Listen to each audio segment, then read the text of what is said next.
In recent years, the addition of laser tattoo removal has become very popular for medical spa practices. However, the addition of that picosecond laser can lead to financial ruin both personally and for your medical spa, and I'm going to explain how in this video.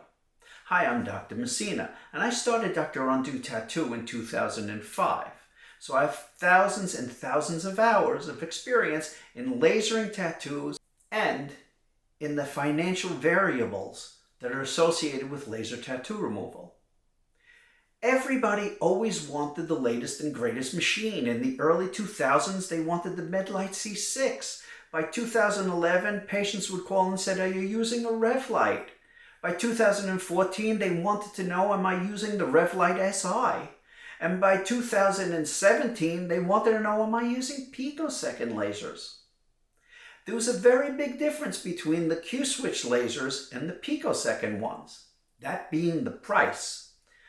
A picosecond laser ranges from $175,000 to over $300,000. That's a significant output of cash before you even laser your first patient.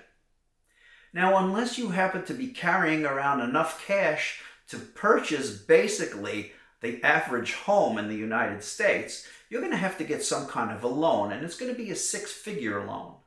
So most likely you're going to have to get that through the laser company.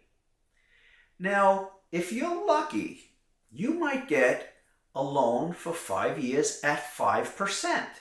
So let's do the math. A $275,000 loan for 5 years at 5% interest is going to be about $5,100 per month. However, 5% interest really isn't realistic these days. If you look at the numbers, loans like this are ranging between 19% and 30%. So let's look at a 19% for 5 years. Now you're about $7,100 per month. That's a lot of money to put out month after month. Now, a year goes by and you're using your laser, you're going to have to get some kind of a service contract. And that service contract is going to cost you 10% of the list price. You might think, well, I paid $275,000 for this laser, so that's $27,500 more per year. But unfortunately, what you paid is never the list price. You're going to find out that the list price was really $350,000, and the day you got the laser, there was a special one-day only that minute sale, and you were really lucky. So now you've got a $35,000 addition to what you're paying per month. Now you might think, "Oh, I'm not going to get that service contract. In fact, I'm sure I'm going to get a comment saying, 'You don't know what you're talking about, Doc. You could get a third-party laser contractor, and it's going to be cheap, cheap, cheap.'" You can't. I've been around a long time. That third-party contractor is not going to know how to service the latest and greatest picosecond laser. Plus, you're going to find that the companies that make the laser are going to hold on to parts and saying these are proprietary parts, and we're not going to release that. Now, the same guy who made the comment is probably going to say, "Doc, you don't know what you're talking about. 4 years ago, they made a law that said the laser companies have to release all the manuals and all the parts to third-party contractors," which is true. But I could guarantee you the part you need is going to be on back order. And it's been on back order for 3 months, and they're hoping in the next 6 months it'll show up.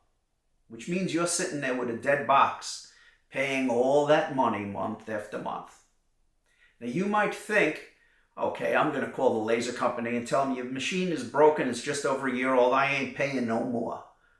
And they're going to tell you, "Sorry, we're not a bank." Even though you filled out all those forms with that sales rep, and it seemed like they were giving you the loan, that loan has been sold to a bank, which may have been even sold to another bank. And they're going to hold you to that contract. And if you default on that loan, you're basically defaulting on a mortgage, and it's going to be a credit strike to your company and to your personal finances too. So that's something you have to really consider when you're looking at a laser like this. You also have to consider what you are. If you're a plastic surgeon or a dermatologist, you have a much better chance of adding this to your practice and having it take off. If you're a type of a doctor that doesn't have their own patients, such as a radiologist, emergency room doctor, anesthesiologist, you're going to have a harder time getting this off the ground.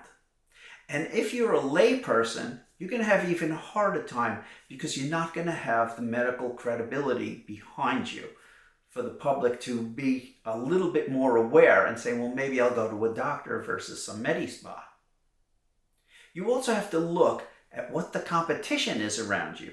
When I started Dr. Undo Tattoo, I was the only doctor on Long Island offering it. There were 3 others, and they were all in Manhattan, 90 minutes away. Today, I could count 15 people, both doctors and laypersons, within 2 miles of my office. So you have to look at your competition because it's going to affect how this practice gets off the ground and how you're going to charge people.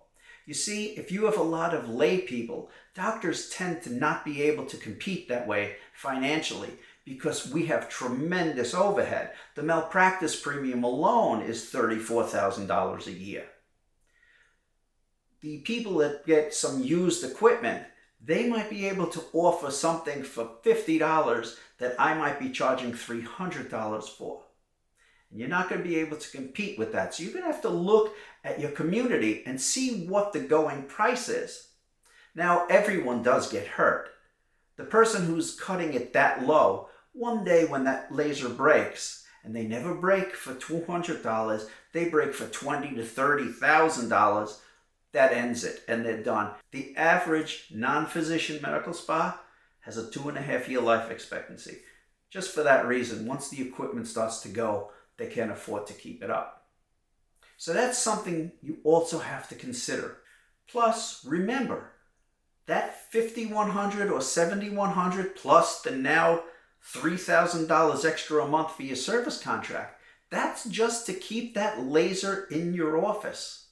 That's not considering office rent, utilities, insurance fees, staffing fees, miscellaneous products that you might need to run the practice.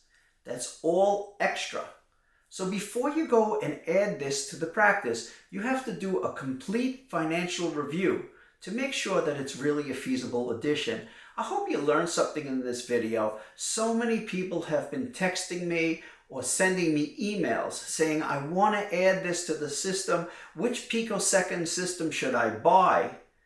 And I tell them, before you buy any, look at the finances and make sure it's really, really feasible for you to add it to the practice, or it can become a financial disaster, both personally and for your practice. Now, I know somebody out there is going to say, no, you don't have to get a loan. You could just lease the laser. Leasing a laser is not like leasing a car.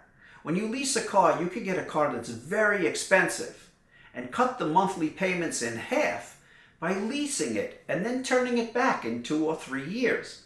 The lasers don't work that way. When you lease a laser, there's usually something at the end, either a balloon payment or a total payment where you own the laser at the end.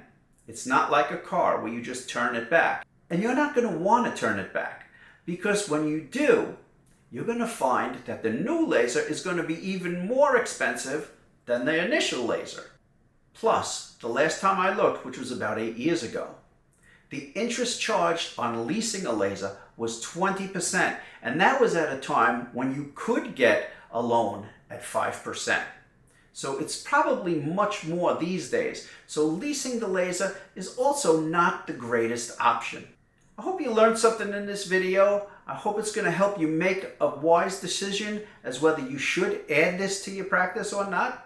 And if you'd like my type of videos, I wouldn't mind if you click subscribe, hit the bell for future videos, and I'll catch you on the next video.